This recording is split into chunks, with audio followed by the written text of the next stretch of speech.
words Wow. here and there, but I came out that the concept was very clear. Also because half is Ivrit and a bit of Yiddish, and it's not very hard to understand once you grasp a little bit the word. And when I went to buy the watches, and I gave an offer on a watch, and the man said, "Das ist a guter Zeuger," which is, "This is a very good watch," and I understood in Yiddish what he was saying. So it was funny. But there were lots of Persian boys that went to yeshiva. They speak fluently Yiddish. It's very funny. Yeah. And Yemenites too, just so you know. Yeah, nice too, I'm sure.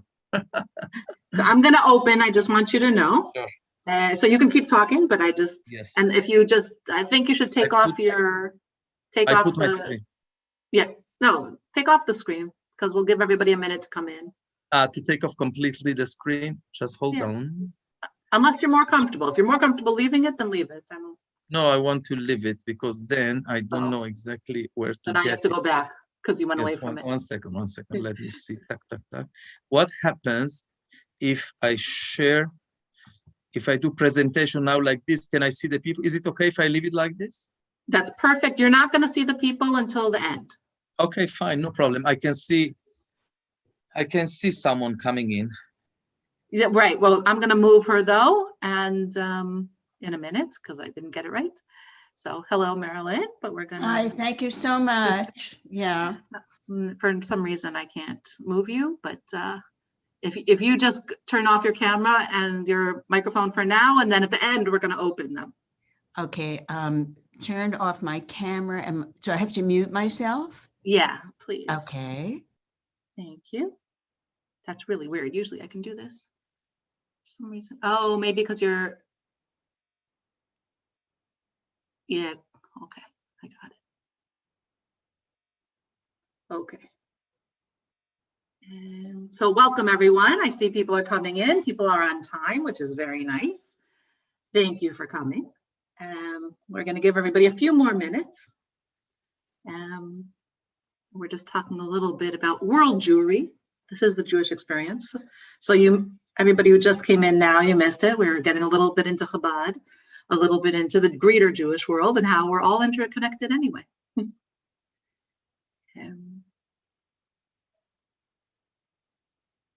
So welcome.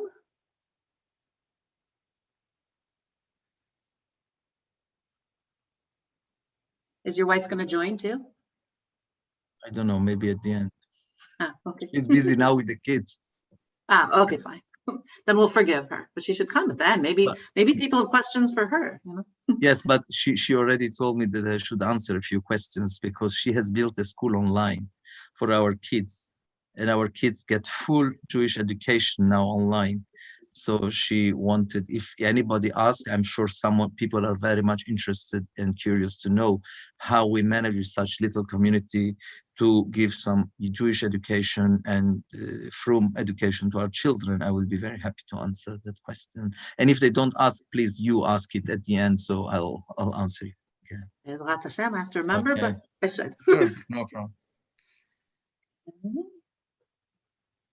Now is when we get the people who have trouble coming in, so give me a moment. I keep also your WhatsApp on, just in case. Perfect.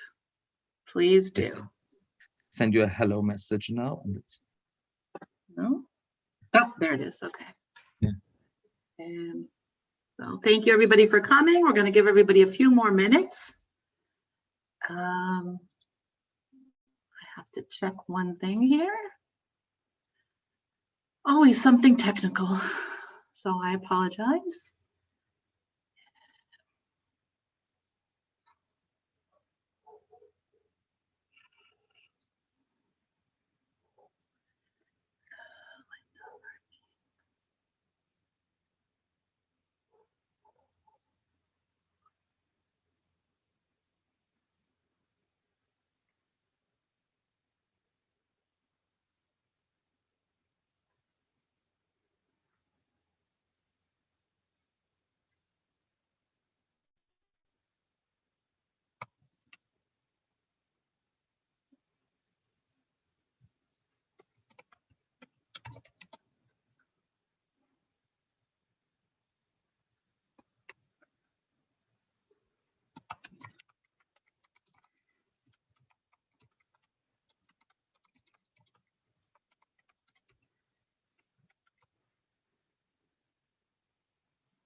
Okay.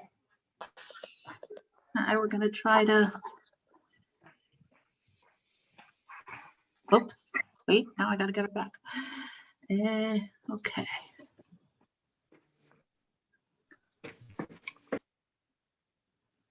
Okay. Oh, here's how we do it. Okay. I think we have a majority of those attending, so I will.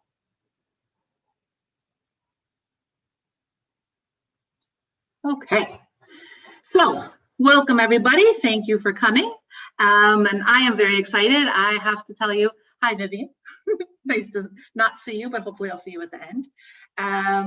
Anybody, as always, if you can throw into the chat just where you're from, originally and now, it's always nice to see where our community is from.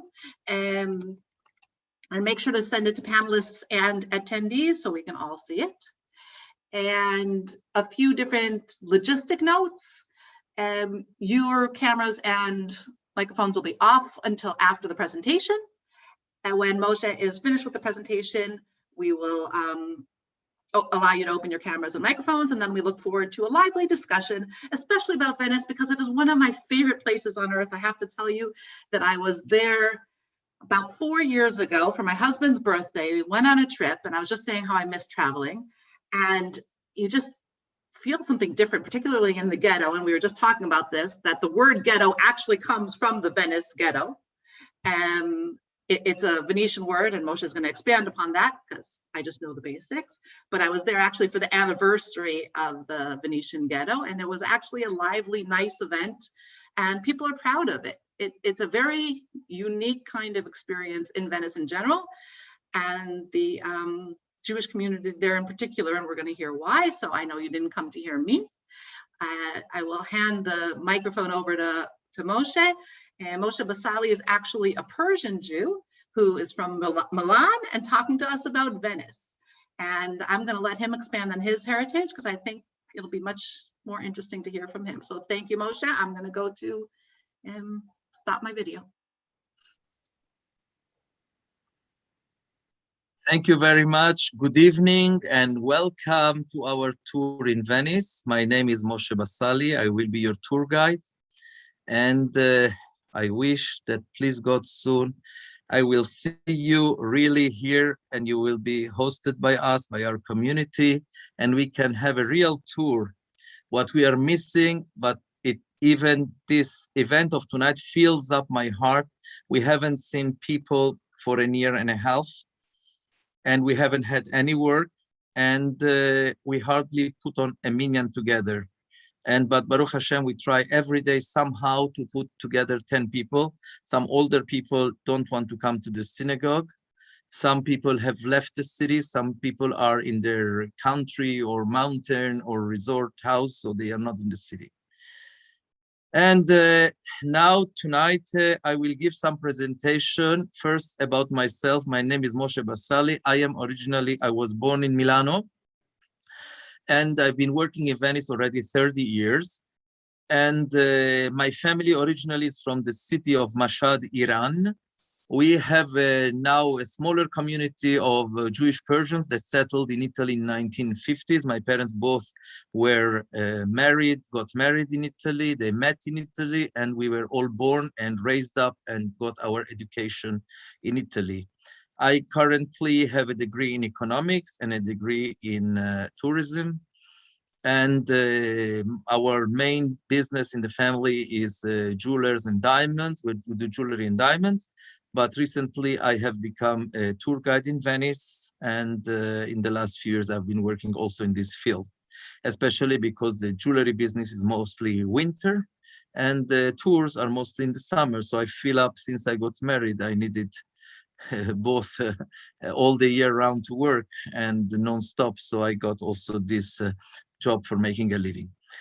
Welcome to Venice again. This is our first slide that I do presentation. Before we get to the ghetto, I would like to give a little bit of an overview on the city of Venice that also has a lot of Jewish interest places that we will see.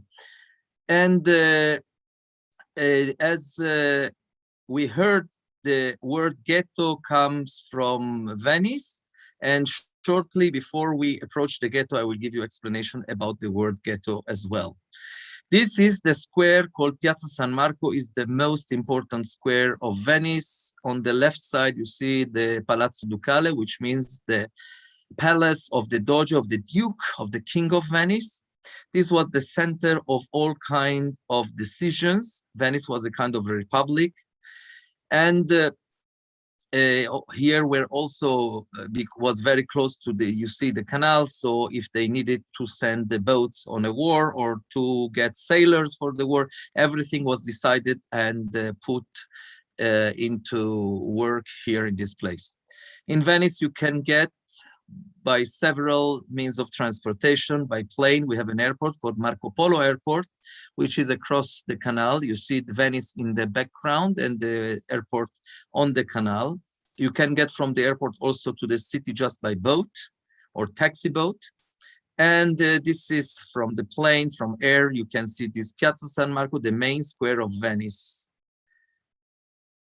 You can also get to Venice, please God, soon, I hope, by cruise boat, or you can get on a cruise boat. We have several cruise lines that come to Venice and go to Venice. Some of them have also kosher facilities on board. And these cruise boats, they are very big, and they can carry an average of 5,000 to 6,000 passengers, plus about between 3,000 to 4,000 crew members. So every boat that comes has an average of 10,000 people.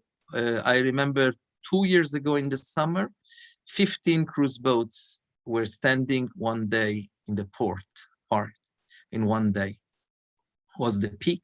So you can imagine how many thousands of people arrived to Venice. Venice has had, before the coronavirus, about 24 million tourists coming every year, over a population of people living here of 54,000 people, just 54,000 people and 24 million tourists. This is again one of the big boats parked in Venice. Also, you can travel to Venice or from Venice out on this unique train that is a very old train. It's called the Orient Express, that was traveling from Turkey towards Italy and France, Paris, and England, was arriving up to London. So a person that wants to have really to rediscover an old way of traveling can take this train. This is the inside of the train. The cabin has a very nice bed, bathroom, full services regarding meals, and is a little bit expensive, but is a very nice journey that can be tried. Venice is an island, and the only connection to the mainland is from this bridge. This bridge is called Ponte della Libertà, the Bridge of Liberty, was built during the fascist period by Mussolini, and is the only way where all the ground services can arrive up to a certain terminal called Piazzale Roma, Rome Square in Venice. So we can get a bus or a train or a tram, which is a light train over there. The train station is not very far. It's just 2 or 3 minutes walk distance from the main ground terminal. Inside Venice, we had recently built this light train with no driver that stops in 2 or 3 main stops in Venice. One is the main parking square in Piazzale Roma, where we can park the car if you come by car, because you can get to Venice also by car. And then from here to the terminal of the boats, of the cruise boats, and after to another island that is called Isola del Tronchetto, where we have a very big parking lot for buses and for few thousands cars. In Venice, around Venice, you can go by boat only or walking. Cars are not allowed, and also bicycles or bike or these scooters. Nothing is allowed around Venice. You can, this is like a public bus. This company ACTV is the company that has this water buses. We have two sizes of water buses mainly. This is the big size, and then we have a smaller size. The big size goes on the main canals, the bigger canals, which is Canale della Giudecca and Canal Grande. And then you see here the little size. Why we have the little size? Because in some canals, the bridge is too low. And so the big boat cannot go under the bridge. So they needed to have two sizes. So sometimes you have to hop on this and sometimes on the bigger one, depending on where you want to go. Here we see, this is a new bridge that was built a few years ago. It's the fifth bridge on the Canal Grande. We have this main canal that goes all around Venice, across Venice. It's called Canal Grande, the big canal. This is a bridge that connects today the two terminals, the train station and the main coach and buses and car terminal, Piazzale Roma. This is again the bridge. When it was built, you see there is no people on top of it. Was built, there's a picture. It connects two sides of Venice, so it makes commuting in Venice, walking much easier from the train station to the bus terminal, Okay, this is again Canal Grande, a view from the main canal in Venice, where you see these little boats on the left side. These little boats are normal taxi with a meter, and a person can take, they can ask to put the meter, or you can arrange the fare with the driver and takes you anywhere you want. We use it very often to go to the airport, especially very early morning or very late night. It's very convenient. It's not very cheap, but it's very convenient. It can take, now I don't know during the Corona because they lowered the number of passengers, but can have up to 11 passengers and suitcases and bags and everything. This is again the Canal Grande. You see the little boats are taxis. The big boat is a vaporetto, what I said, a bus, a water bus. And you see the gondola on the left side. The black boats are called gondola, which today they take people, especially for discovering Venice in the little canals. And there is a man that is called gondoliere that is rowing and can take a person or a family or couples around Venice. Is very nice and pretty to do that. Here we have a stop. You see the boats covered with the blue fabrics are gondole. At that, when they park them in the night, they covered them so the rain will not get inside them.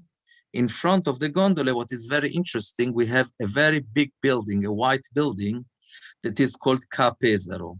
So what is interesting that I want to speak, it's about that Venice was full of Jewish life, especially in 1492, Jews from Spain, a big number of Jews settled in Venice. And Ca' Pesaro is important because Pesaro is the name of a city in Italy. And whatever we find names of cities, families called with the name of a city are families of Jewish descent. The Italian, the old code was forbidding to use city names for families.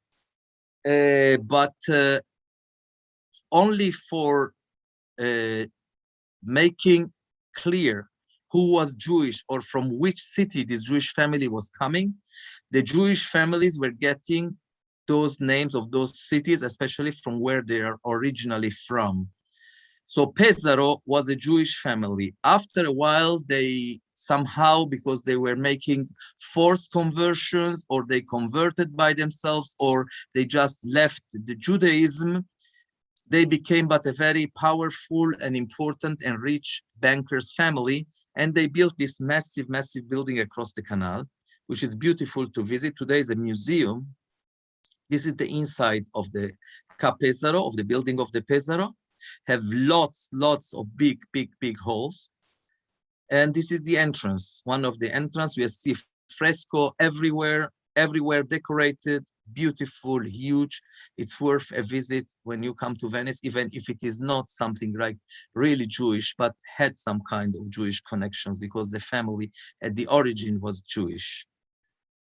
The building, by the way, was built in 1633. This is another building that also has a connection with Judaism. It is a little bit far from the ghetto, next to the center of Venice, next to the Rialto Bridge, which is the most important bridge in Venice. This is called Ca d'Oro. Ca means house in Venetian, d'Oro means of gold, the golden house. This building was somehow bought by an Italian Jew originally from Turin. His name was Il Conte Franchetti, Giorgio Franchetti. His mother was a Rothschild. His mother was of the Rothschild family, and he was very much interested in art and made the whole building. He restored it with the and had some agreement with the municipality of Venice and made it a big art show. This is the inside of the building, how he wanted to be restored. This is one of the balconies that faces the big market, the big fish market of Venice. We have a fish market that is open from Tuesday till Saturday. It's closed on Sunday and on Monday. And of course, we buy there a lot of fish. This is the Bridge of Rialto, which is exactly next to the Ca d'Oro, where I told you. You can see this main bridge. This bridge connects two main parts, two main sestieri. Sestieri means 1/6. In Venice, we have 6 sestieri, which means 6 neighborhoods. It connects 2 neighborhoods of Venice, and it became here the heart of the business and commerce and exchange for the Republic.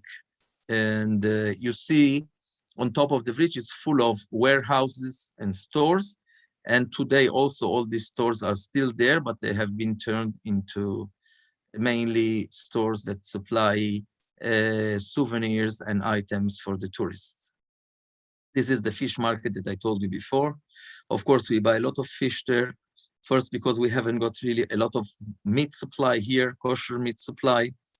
And they have very good fish and it's always very fresh.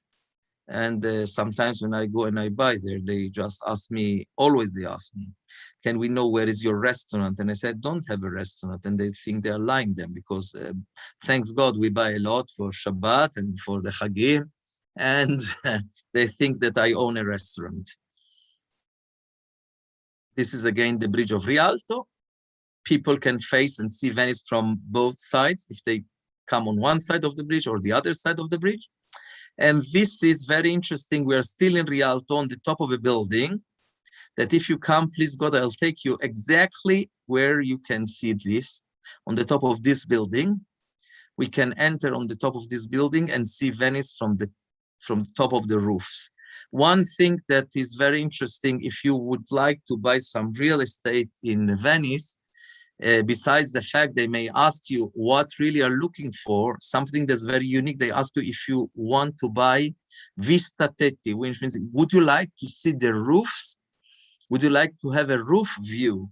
Because roofs in Venice make a little bit of extra added value to the property because people like to see the old roofs. And what is very unique, you see all the roofs are the same color, the same kind of tiles. You cannot replace with modern tiles or different colors. You do not see any kind of external air conditioning equipment or satellite dishes. The city is preserved as it was 2, 3, 4, 5, 6, 1,000 years ago. If someone wants, of course, hotels and houses have air conditioner. Air conditioner is hidden somewhere else, maybe in a corner of a garden somewhere where it cannot be seen from outside, or they have no external machine. And the same for the satellite dishes, they're hidden somehow, or sometimes they just paint them brown so they cannot be very visible and they hid them somewhere. And here again, the moment, sorry. Yes. I'm going to interrupt a moment. There was a question if you said Judaica, yes. Is that related to Judaism or no. just Okay. sounds similar? Yes, sure. According to some opinions, Judaica was connected to the Jews, but is not that. Giudecca, in Venetian, the word Giudecca. Giudecca means when a person gets into court and the verdict is finished, means giudicato, has been judged. So Giudecca, because it was an island that had no connections to Venice and was not very easy to come, was a place where they were just throwing on the other side all the criminals. So whoever was a criminal and got his court, the court decided for him the judgment, he was just being put on the other side of the island, which is called Giudecca, Isola della Giudecca, the island of Giudecca. Then the canal that is in the front of Giudecca is called Canale della Giudecca, the channel of Giudecca. But Giudecca, the word comes from the word giudicatum, which means has been judged, finished the judgment. And this is the Canale della Giudecca. What is interesting that I want also to add about this question, we have an island that is called the Lido Island. The Lido Island is about 40, 50 minutes of boat ride from where we are, from the Ghetto, from the center of Venice. That island can be considered a Jewish island because the whole island at the beginning was just a Jewish cemetery. Now the Jewish cemetery has been fenced with walls and this and that, but the whole island was just for the purpose of the Jewish burials. We are talking about at least 700 years ago when they started to bury there. This is another picture of the Canal Grande next to the Bridge of Rialto, gondoliere, rowing. And this is very interesting picture because you see the very triangle here, the triangle here. This is called Punta della Dogana, the customs point. This was the place where all the boats that were arriving from abroad had to pay custom duties for entering the Venice. And we can see in the background, the Giudecca channel and the Giudecca island. And the channel that is closer to us, to our screen, is the Canale. This is the Canal Grande. And here again, we see a little picture of San Marco, St. Mark's Square. And this is San Marco during the lockdown or before, where there is no people. Still, the restaurants hope to have some business. This is St. Mark in the early morning with high tide. One of the problems we have in Venice is the high tide, which happens usually around November. And we have a siren that rings, and according to the tone of the siren, we have to understand how much the tide will go up. And according to that, we take all the precautions that we have to take, which means if someone has a pet or a dog at the lower floor, he has to pick him up to bring it home. Or if you have stuff around your house that you know that the water may flood the house, you have to pick it up. Or the stores, they put special barrier, they have a pump to pump the water out. So everybody, according to where he lives, of course, we have no basements. There is no basements to live in Venice. And San Mark is a very low place. Also around the Ghetto, we have lower places. So when the level of the ground is low, it has more possibility to get flooded, and the flood goes up. This is again the Palazzo Ducale, the Doge's Palace in San Mark, and we have a campanile, which means a bell tower next to it. And this is the inside of the Palazzo Ducale, of the Doge's Palace. Beautiful affresco on the ceiling. All the halls are like this. And this was the center of the Republic of Venice, where all decisions and all the ministers were here. And now from there, we are going back, we get to the Jewish ghetto. Now here we are at the entrance of the Jewish ghetto of Venice. The word ghetto comes from Venice, from the word ghetto. Ghetto in Italian or in Venetian means to throw. So in the ghetto of Venice, there was a foundry at the beginning. And the foundry was, the purpose of the foundry was to make mortars for the Republic of Venice. Of course, you can imagine how nice and clean was the air and how healthy was to live there, and colorful. And that's why the Republic decided, they said, you know what, this can be a good place for the Jews. Let's just put them inside there.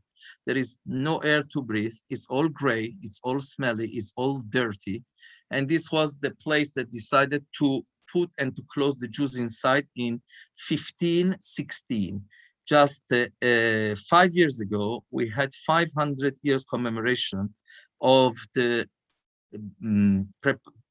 of the Jewish ghetto of Venice. So the word ghetto was ghetto, but because we had lots of Jews coming from Ashkenaz and they couldn't read ghetto, that is written in Italian, it's spelled G-E-T-O, they were reading like in English, ghetto, so it became ghetto, and they were calling it ghetto. And this is what the word ghetto comes from, Venezia, from Venice. Here around the ghetto, we have few signs also in Ivrit, also in Hebrew, that show you where you can get the synagogues, Bet Batei HaKnesset, you see on the top, and Bet Nechot Shel Kof Kof Keila Kedosha Venezia. We have a big museum. At the moment is under restoration, so we have now a temporary museum that hopefully will be open from tomorrow, because tomorrow there are most of the restrictions for COVID are a little bit released, are a little bit eased to us. The ghetto has 3 sections. One is called Ghetto Vecchio, which means the old ghetto. One is called Ghetto Nuovo, which means the new ghetto. And one is called the Ghetto Novissimo, which means the very new ghetto. So if you ask me which one is older, I will tell you the new ghetto is older than the Ghetto Vecchio, than the old ghetto. So it takes some kind of brain surgery to understand how comes that something that is called new is old and something that is called old is new. It's very strange. So some people that learn Gemara will say that we'll need a whole Gemara page to understand such a big sugya, such a big problem. But easily I can give you explanation. First of all, when they built the ghetto, ghetto didn't mean what we say to what we consider today ghetto, didn't mean a place where the Jews were considered to be restrained. Ghetto meant the foundry. So once we had a new foundry, they made a big foundry, and the place was bigger and was the first place where the Jews, they were forced to be settled there. Then about 150 years later or so, especially Sephardic Jews were growing more than all the other communities, and the Sephardic Jews started to settle on a second side of the ghetto, which there was an older foundry that was not in use.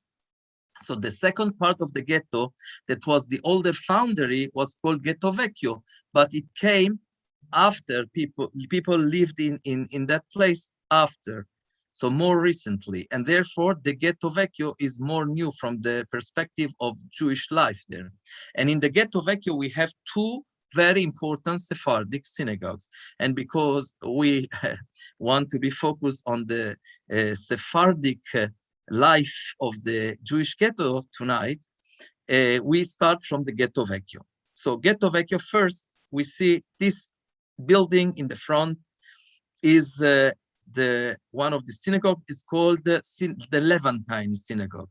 In this synagogue, the origin of the Jews was Sephardic that came from Spain, but settled in the south of the Mediterranean, like in the islands of Greece and in Turkey, especially in Turkey. And we're called Levantine Jews. It's called Synagoga Levantina, the synagogue of the Levantines. At the bottom here, we have Bet Midrash, a study room that is called Midrash Luzzatto. And in the front of that synagogue, we have the biggest synagogue of Venice, that is the Spanish synagogue, the Sephardic synagogue. And this is the Sephardic synagogue.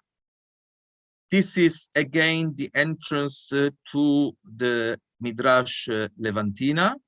And this is the inside of the Sephardic synagogue. You see, as you can see, what you see in the front is where the Chazan stays. is the bima. The bima is all the way at the end of the synagogue, is not in the middle like in today's Sephardic synagogues.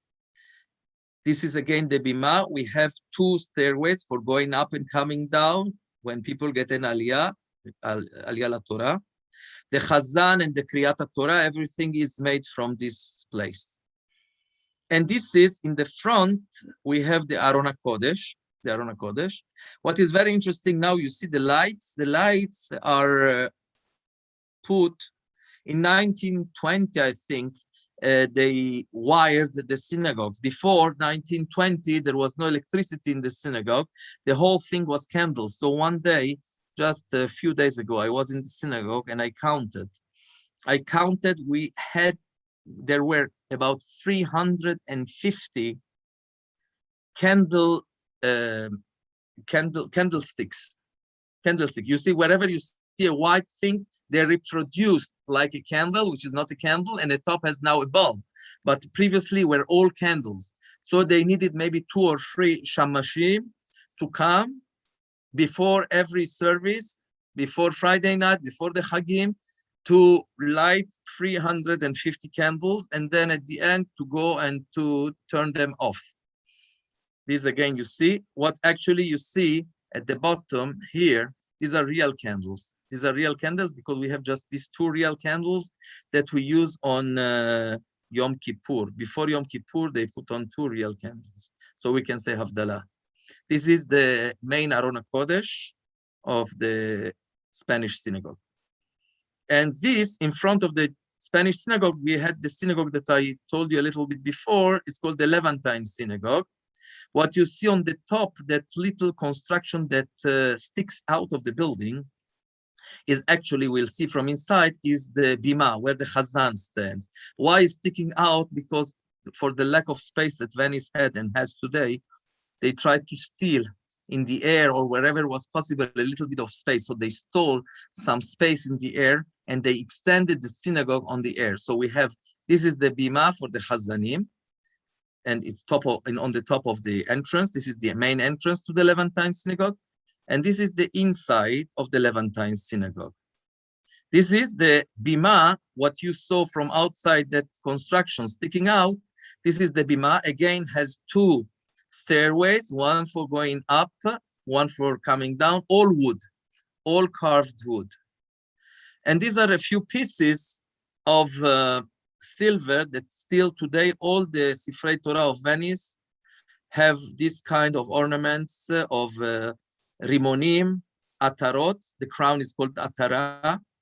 And they put these pieces, the Sifrei Torah we have in Venice, we have Sfarim from 400 years up to the most recent is around 300 years old. At the end of the presentation, I'll give you a little surprise about that.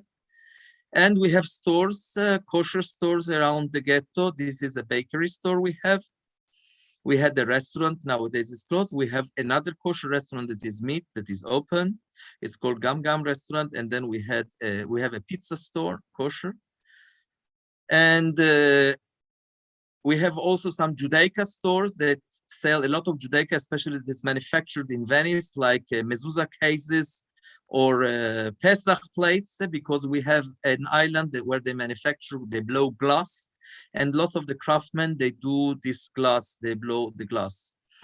This is inside the ghetto. I put this picture. This was a very important Rav in Venice called Leone da Modena. Arie from Modena. Modena is a city in Italy where they manufacture also the Ferrari cars. And Arie da Modena was a Rav that came from there. He was chief rabbi in Venice. It's very interesting if you go online and read his history a little bit. He was a very, very strange character. He was a big gambler.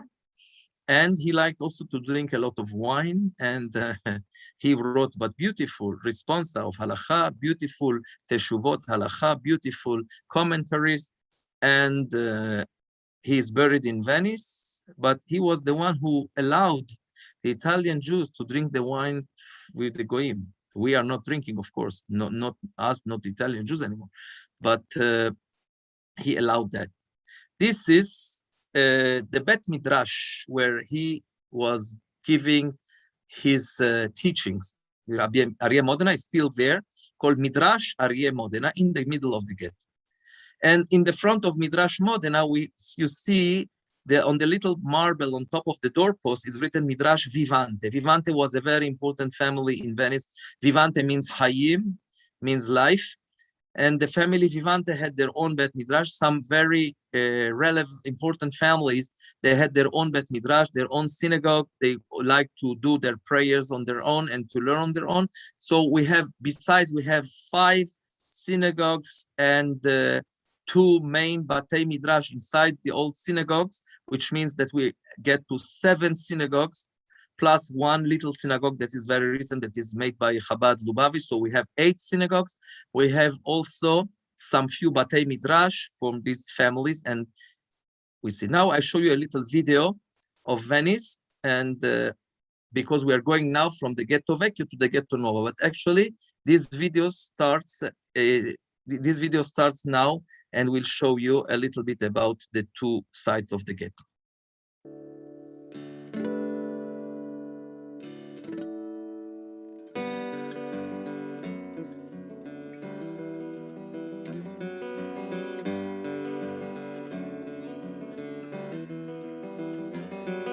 All Venice is islands, connected by bridges. Here, actually, we are outside the ghetto, in the Ghetto Novissimo that we will see later. Buildings are very tall.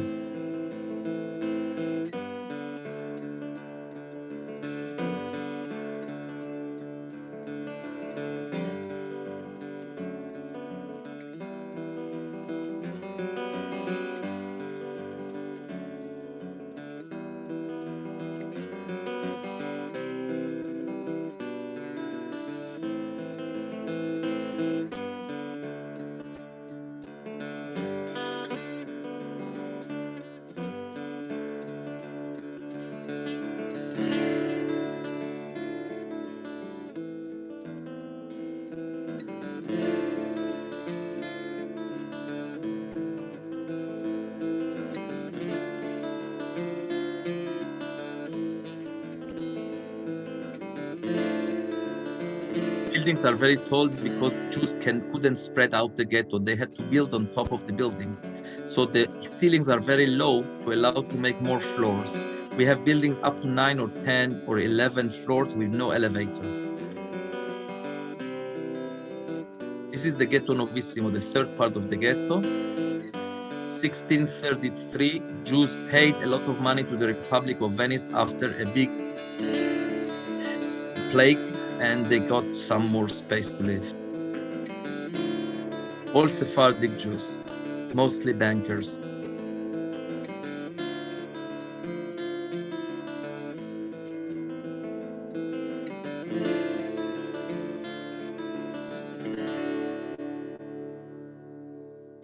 This is the Ghetto Nuovo, the new ghetto that we will be visiting now shortly. We haven't visited yet. We have 2 or 3 gondola people working in the ghetto. 3 water wells were there where water was supplied by people. This is the Yeshiva of Chabad Lubavitch in the ghetto.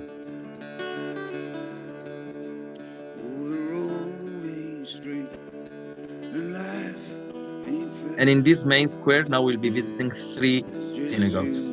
We saw 2 on the other side that have also 2 Batei Midrash. And here we have 3 synagogues, the Ashkenazi synagogue that we will see shortly in details.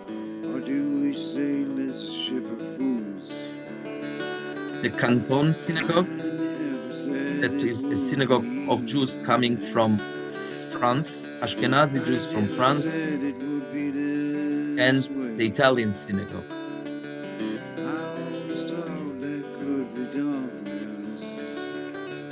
Again, the main ghetto square, called Ghetto Nuovo. This is a memorial for the Holocaust.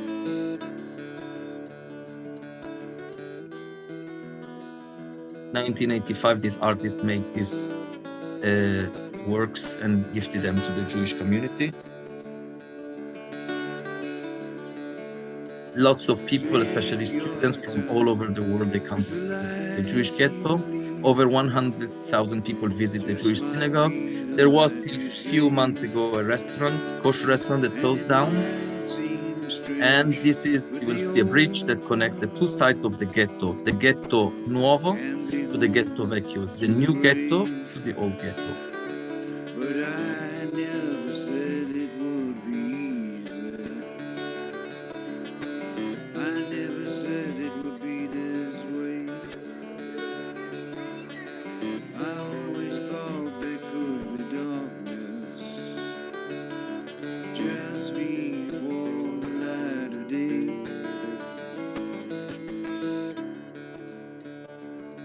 This is the Midrash Leone da Modena, Arie Modena, that I told you before. This is again the Levantine synagogue.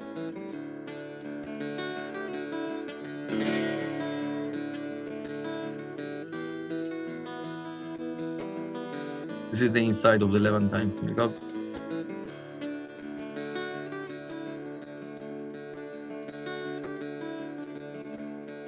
All carved wood. So if a crooked man walks a twisted road, the miles are long, but let them roll. This is the little square called Campiello delle Scuole. Scuole means schools, but also synagogues, like in Yiddish, shuls, synagogues. Because we had lots of Ashkenazi Jews, they called them schools, shuls. This you can see very tall building, called the skyscrapers of Venice, because they are the highest buildings in Venice. You cannot find anything taller than the buildings of the Jewish ghetto in Venice.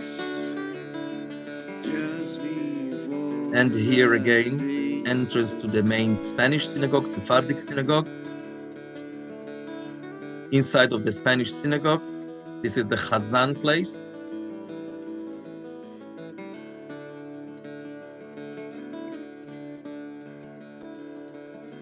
Especially we use the synagogues on a rota. We have almost finished this video. We are almost outside the ghetto. There are a few art stores, Jewish art stores, and the old Judaica antique stores. The bakery we saw at the beginning, kosher bakery. These are all Venetians cookies for Pesach. Now, these are not kosher Pesach, but this is the shape of the Venetian original cookies for Pesach. And this is the entrance or the exit to the ghetto. The doors were closed till Napoleone Bonaparte came and opened the gates to the ghetto.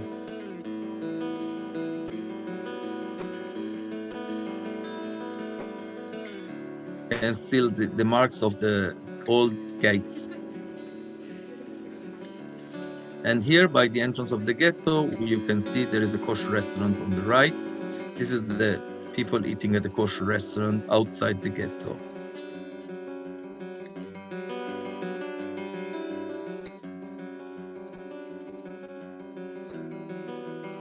And this is the Canale di Cannaregio, the canal outside the Jewish ghetto.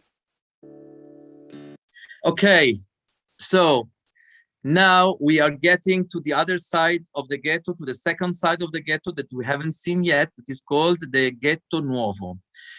These are all the buildings that are around this square. This area was not particularly nice till maybe 30 years ago, but since real estate went up a lot in value, all the buildings have been restored and they look so beautiful. But this is not what it looked till 30 or 40 years ago, and of course not what it looked like 500 years ago. This is one of the main synagogues that we have in the ghetto. In the new ghetto is called the La Sinagoga Italiana, the Italian synagogue that is marked outside. Just the evidence are these 5 windows. So they tried to give some kind of value to the synagogues that can be recognized also from outside. And most of the synagogues of Venice have 5 windows. 5 windows to remember the Chamisha Chumshei Torah, the 5 books of the Torah. And as you can see now in the next slide, First, we have another synagogue here that is called, this is the same synagogue, sorry, the same Italian synagogue. You see the couple upstairs, that's the bima of the synagogue, the place where the Chazan stays. And the same we have in this little synagogue that is the French Ashkenazi synagogue, also has a little couple on top. It's called the Canton synagogue, very close to each other, like 2 seconds walk. This is the inside of the Canton synagogue. And this is the place where I said the Chazan stays. You see on the top, for getting more light, there was this couple that was open. The whole synagogue is made of this kind of gold leaf work on the Aron HaKodesh. As you can see, this is the inside of the synagogue. Canton means corner because it's a corner synagogue. Then the French Jews that came from France, from Ashkenazi Jews from France, used this synagogue with their own minhagim. Lots of carved works with different representation. This is cannot been seen very well. Please God, when you come, you can see it live. It's like a mizbeach, an altar inside. Here, you can see I put these two pictures together. On the left side, we have a synagogue that is called the Ashkenazi synagogue. You can see on top has, again, 5 green windows. And here on the side, we have the Italian synagogue that we spoke about it before, that has also 5 big synagogues, 5 big windows. This is the inside of the Ashkenazi synagogue. It's a very beautiful synagogue in the same square, attached to the Canton, to the French Ashkenazi synagogue. Actually, these 2 synagogues now are connected because they're all part of the complex of the museum. So you can walk from inside to the 2 synagogues. And this synagogue, we use all the synagogues on a rota. So we use from Pesach till, let's say, Simchat Torah, we use the biggest synagogue that we have, that is the Spanish, the Sephardi synagogue, because we don't need heating and the synagogue is very big. And in the summer, thanks God, we have and we will have lots of tourists coming. So Shabbat, sometimes we have 1,200 people attending services around the ghetto.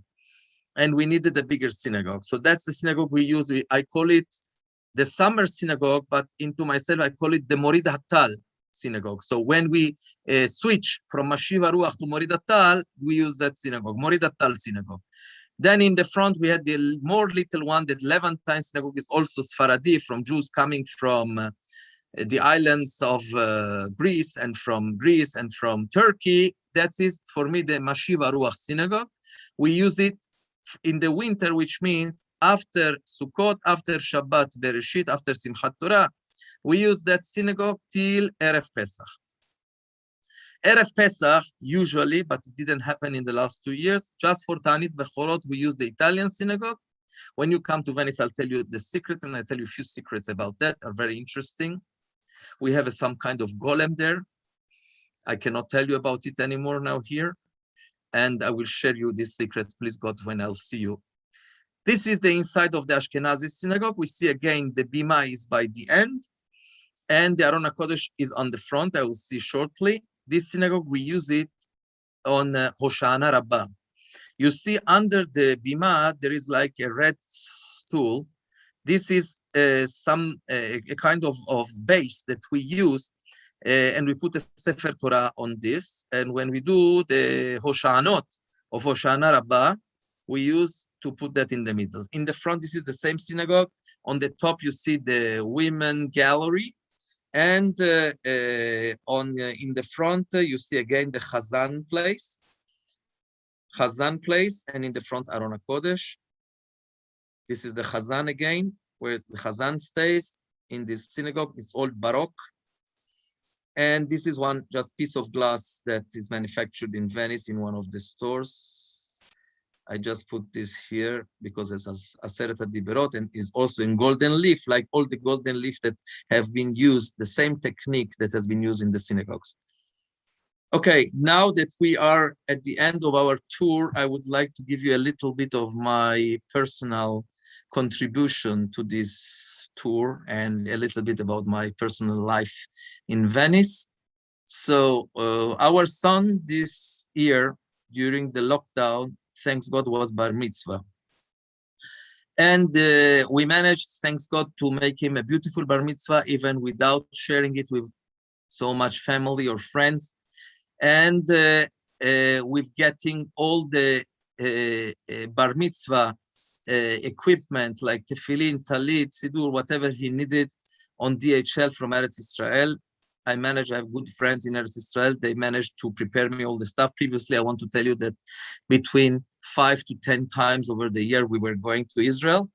This year or this year and a half, we haven't managed even to be there once, even if my wife and children are Israeli. So 10 years ago, when our son was 3 years old, we managed to take out, we have a lot of Sfarim, Sifrei Torah, that were very beautiful, but were hardly damaged or not restored or needed main restoration. This Sefer Torah was exactly 400 years old. We took it out with the chief rabbi, the previous chief rabbi that lived in Venice before, that unfortunately just less than a month ago he passed away, Zichrono Livracha, Harav Elia Riketti. He gave us the opportunity to restore this Sefer Torah, this antique Sefer Torah that was written from a very, very important family, because the Sefer Torah is written all on dvil, on special parchment. And the Sefer Torah is written in a beautiful stuff, in a beautiful way, beautiful writing. But the most important thing is it's an oversized Sefer Torah. So it's very, very big and heavy. And the Sofer, the scribe that saw this Sefer Torah for restoring, that is the only expert in Italy in restoring this kind of old, very old Sefer Torah, told us that this is very special because it's very hard to find such big, big, big skins of animals to write such a big Sefer Torah. So we managed to restore this Sefer Torah in the day of the Obshernish, of the Chalake, cutting the hair of my son when he was 3 years old. So he was exactly 10 years old. This is not my son, this is my daughter. She was 1 year old. This is me when I didn't have this beard and I was much younger. And this is next to me, the Sofer that restored this Sefer Torah. We are at the end of the restoration, and this is the day when we introduced this Sefer Torah in to give some kind of value to the day and to remember the day that my son was 3 years old in Venice. This is our son. You cannot recognize him today. He was here 3 years old and had long hair. The day we cut his hair. This is, we make big parade in Venice, taking this Sefer Torah all around Venice with lots of people. What you see we're carrying is the original canopy chuppah that we use still when there is a wedding. If people want to use the original antique chuppah for making a wedding, this is the chuppah that we have. And we use also this chuppah during Sukkot. We put a Sefer Torah underneath where we make the hakafot of Sukkot. Every day we do hakafot of Simchat Torah, and we do the Hoshanot of every day of the 7 days of Sukkot. This is, we are entering the Sefer Torah even if this was in the winter. So you would say, what, this is the summer synagogue. This is the Morida Tal, but because we had a lot of people, and the fire police doesn't allow a certain number of people in the synagogue because they're old, very old synagogues. So for security reasons, we had to put the Sefer Torah to introduce it in the main Spanish synagogue, where my son exactly this year in February, he had his bar mitzvah. And this is again, lots of dances where all the community came. And this is me, Moshe Basal, and my family, my wife, and my 3 children today in Venice. And I thank you very much for your attention. and for the time you gave me, for the opportunity to share this with you, and for the opportunity of being with you tonight, because we really miss to be with people, to be with other Yehudi. And I wish really to have you in Venice. When you come to Venice, just ask for Moshe or Moshe Basali. You can contact me any way you want on an email.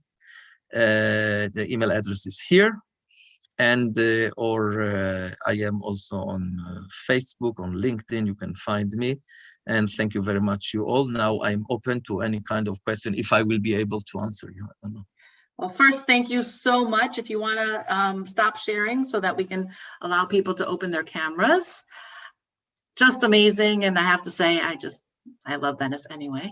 Some basic questions. How many that I've been watching, but people will open their cameras and microphones soon. How many Jews approximately live in Venice, and where do they live now? Okay, so registered to the Jewish community today, we have about 450 Jews registered to the Jewish community. Not all of them live on Venice Island, and about, let's say, 200 live next to us on the Venice Island, and about 250 live in the mainland and also in other little places around Venice. The Jewish communities in Italy are all Orthodox, even if we have Jews that are not observant, but everybody is Orthodox. So a wedding, a bar mitzvah, everything is performed only in an Orthodox way, even if people do not attend, or we have people that attend only Neila of Yom Kippur. But anyway, all the Jewish communities, 21 Jewish communities in Italy are all only Orthodox. Well, then you answered another question already. And then another question, when Jews were taken away in World War II, yes, what happened to the Jews of Venice in World War II? I think that's easier. Okay, so inside the ghetto and in the Spanish synagogue, we have a memorial with the names of 246 Jews that were taken away during the Holocaust from Venice, and they never came back, unfortunately. In Italy, 8,000 Jews were deported to Auschwitz, and very close to us in Padova, there was a train station where the trains were stopping there and were collecting more Jews that were collected and arrested by the Nazis around the region. We are in the Veneto region, and were taken to the trains to Auschwitz. Lots of Jews escaped from Venice in the country. Lots of non-Jews gave a lot of help to the Jews to hide them. Lots of Jews went to other bigger cities where they could hide, and they forged papers, identity cards. They forged the religion that was written on the identity card, and somehow they got saved. But what happened in Venice that is a little bit different also to other Jewish communities, like Padova community that is very close to us. It's just half an hour of train, like 29 kilometers from us is another Jewish community. One of the main synagogues by the fascists was put on fire, and there is nothing now inside the building, and they made a big museum and some kind of reproduction of what was the synagogue before the war. In Venice, the synagogues were not touched. And because especially first the Nazis arrived to Venice late, they had no time to touch the synagogues. They were not interested so much. They were more interested, unfortunately, in taking the people. Maybe would have been better to be the opposite. I don't know what would have been better, but the synagogues were not touched. And also because most of the synagogues were some kind, I would say, decorated or restored by very important non-Jewish architect of Venice that built two main churches in the center of Venice. His name was Baldassare Longhena. And so they really didn't want to touch the honor of such an important engineer or architect, so they didn't touch the synagogues. The synagogues are still intact. Nothing happened, absolutely nothing to the synagogues. Karen, you had an interesting question. Do you want to ask? You asking me? Yeah. Is it true? I've been to Venice many times. Is it true that there's a secret passageway that connects the synagogues underneath that they used to use either for a Jewish holiday or for safety? Yes, yes. I want to tell you. I remember when I was 10 years old, my school in Milan, they were every year taking few classes for from all the Jewish schools in Italy to main other Jewish communities. So it was compulsory to see Venice, Rome, Florence. My class came to Venice when I was 10 years old, many years ago. And then they took us. There was not a Jewish museum. Now with the Jewish museum that takes around Venice people to see, they have the keys. So also we as tour guides, we have to ask their permission for taking a tour inside, and they come, they open us the doors. But I remember the rabbi, the chief rabbi of the time, came with us and he showed us there is a secret passage from the Italian synagogue that connects. The Italian synagogue is in the heart of the ghetto, of the new ghetto. And from there is a secret passage that goes from apartment to apartment, from house to house. A very, I saw it, it's like a 60 centimeters, I don't know in inches how much it is, but like a very, very short, like half the size of a normal person.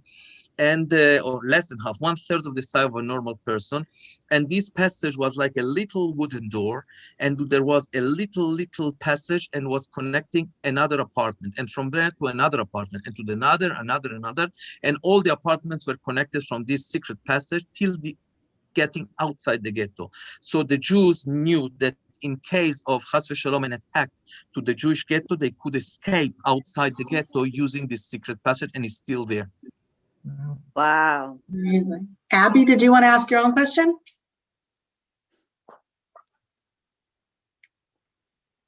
You have to unmute yourself, though.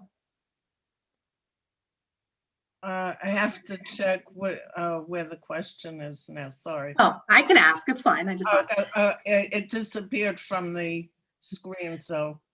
question is, what happened to the first Ashkenazi synagogue and the Ashkenazi community? Okay, today in Venice, we have just one minhag. It's minhag Sephardi, but it's not the minhag Sephardi that we are used when we Sephardim, we go to the synagogue. It's very similar. It is not Sephardi that is today is widespread around the world. It's called Edot HaMizrach.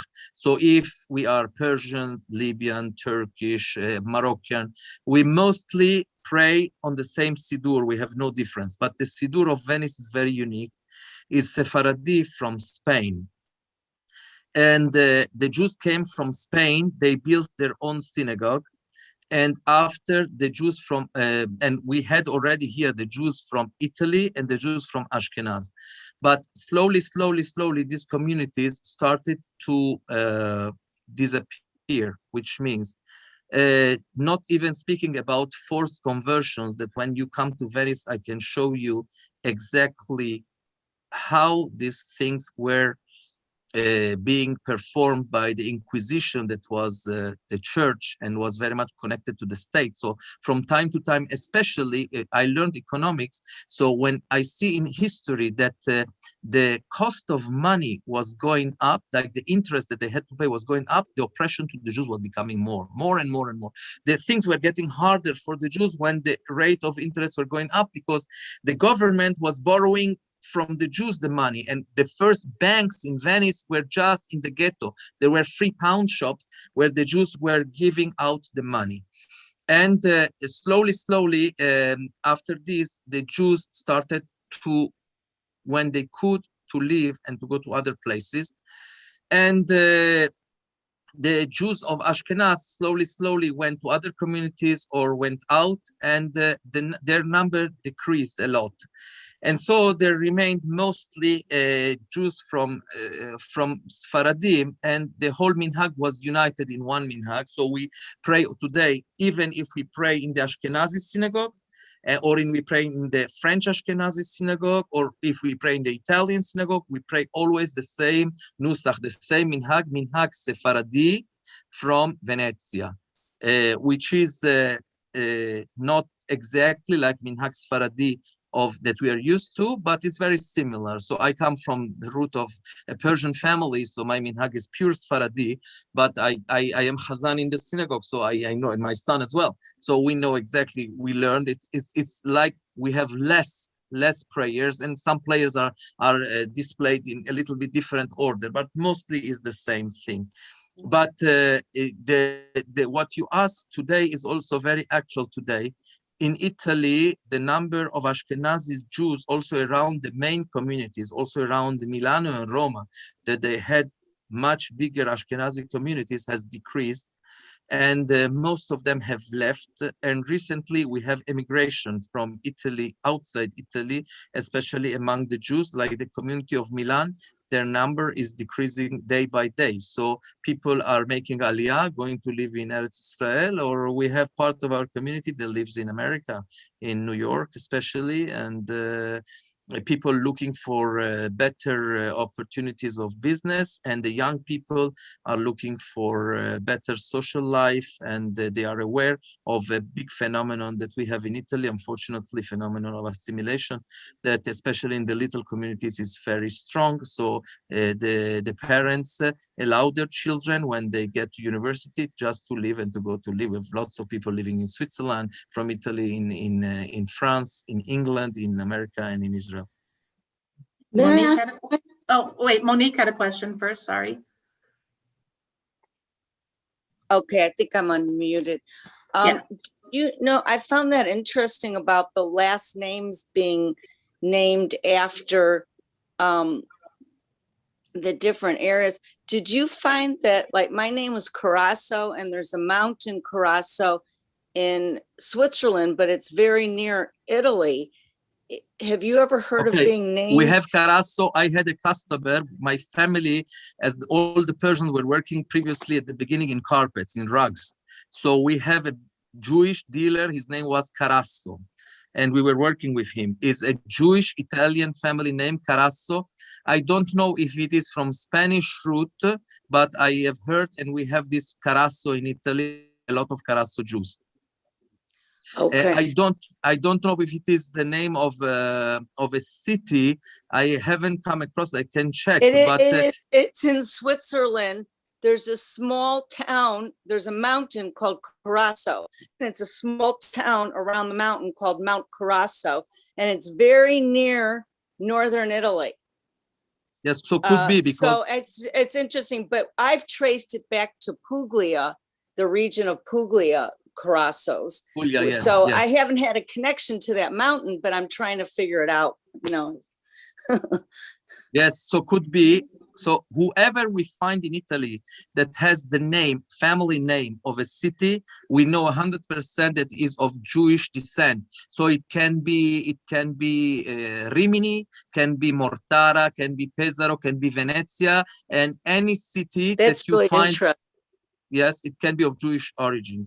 99% they are of Jewish origin. Today they're not Jewish anymore, but their origin is Jewish. Also, can you send us some addresses maybe that our curator can maybe email us of places we can buy some of the beautiful Venetian Judaica from the shops there? Like, can you give us some names of stores that we can maybe purchase through? Yeah, if you send it to me. If you send it to me, I'll be happy to share it. I'll send. We have like two beautiful Judaica stores in the Jewish ghetto. Okay. And I will be very happy that you buy from there, but I will be more happy if you come here. Also, we can go maybe to the island of Murano to see how really they manufacture the Judaica. They blow it, they blow glass by hand, and it's very, they make very unique pieces. I was actually there once, but we just did the tour ourselves. We were staying nearby in Verona, so we went for the day, and we were so enamored with the whole ghetto that we just stayed there the whole day. So we're glad you came today. Let's give Shoshana a moment to have a Shoshana, question. Shoshana, how are you? You remember me, Shoshana? I was in your home at Manhattan. Oh my goodness! I'm You so remember? Sorry.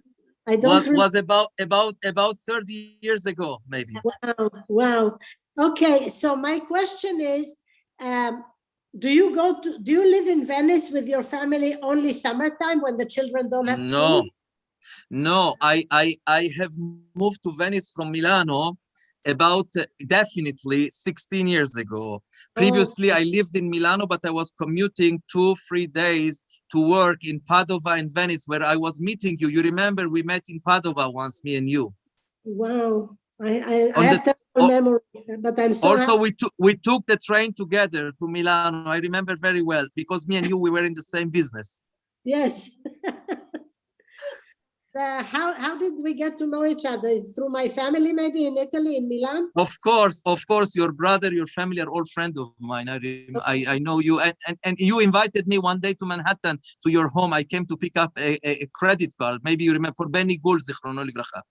Oh, okay, okay. All I right. think No, one you of her remember. questions is an important way to end it because we promised we'd mention the school. So she asked how you live there during the school year. Where do your kids go to school? Okay, So that's a great. yes. So this is my wife, Tali. Come here. My wife, Tali, Hey, she's originally from Israel, but previously she lived in England. So because we have now 3 children and we want to give them a full Jewish education, which means education, a Torani education, and also and in Hebrew. So my wife, we didn't know what to do. So we could either find a melamed, a person that was a teacher that was teaching our children to come to Venice, but maybe would have been too hard and too expensive, and maybe we couldn't find anybody so easily. Or we had to move out of here for giving them Jewish education. Our children go to public school in the week, but we have 2 or 3 public schools that probably were used, but by most of the communities where on Shabbat is closed. The school is completely closed. And Friday afternoon, they haven't got a long day. They have a short day. Friday afternoon at 12:30 or 2 o'clock maximum, they come home. So my wife built a school that is called the Zehud, Z-E-H-U-D school. Zehud is a Venetian word that means Zehut, means merit or means identity, Zehud. And we have this school online, and it's very interesting that during the coronavirus, the number of students have almost tripled, I think. We have now tripled the number of students that we had like 2 years ago. And all ages, we have from the Kitat Hachana, from the for 5 years old class till the children that 16, they learn Gemara. And we have teachers mostly from Israel, but also from America. And we have a teacher from Hong Kong, and we have teachers from Germany. And all the children learn online. And the plan is that after the corona will be over, the children can meet together. So we'll be in the summer, maybe a camp or something for all the children and the different ages. And they get our children, they fluently read the Ivrit. And they fluently speak Ivrit, and they go to the synagogue. Our son, 13 years old, is a Chazan mostly on Friday nights for Kabbalat Shabbat and Arvit. And that's what my wife did. And it's a big project. She worked very hard on it. And thanks to her, we are still here and we continue to live here. We have, because of the Hebrew, we have children learning together from 11 countries. That's a standard that is really not available locally. Wonderful, wonderful. Thank you, Moshe. This was really wonderful. And yes, I cannot wait to get back there. I'm sure everybody feels the same way. I'm going to speak for anybody. I will send a follow-up email. So Moshe, if you want to send me the links to this, well, first of all, your email, I will share with them, and also links to the stores as we said. So if you send it to me, I'll send it to everybody. And once again, thank you all for coming. I'm really excited that we're able to continue these programs, and I look forward to seeing you in the rest of the Western Sephardi for this week and next week in Egypt. So See you in Venice. See you in Venice, Moshe. See you, please, There you God. I expect all of you soon. Please, Yes. please, God. You should be all in good health and happiness and can travel and come and enjoy and stay here a few days with us. We will be very happy to have you here. Thank you for your attention and the time you gave me for this little virtual tour. thank you. Looks like most of you are in America, so have a wonderful day. Thank you so much. All the best. Bye. Thank Bye. you.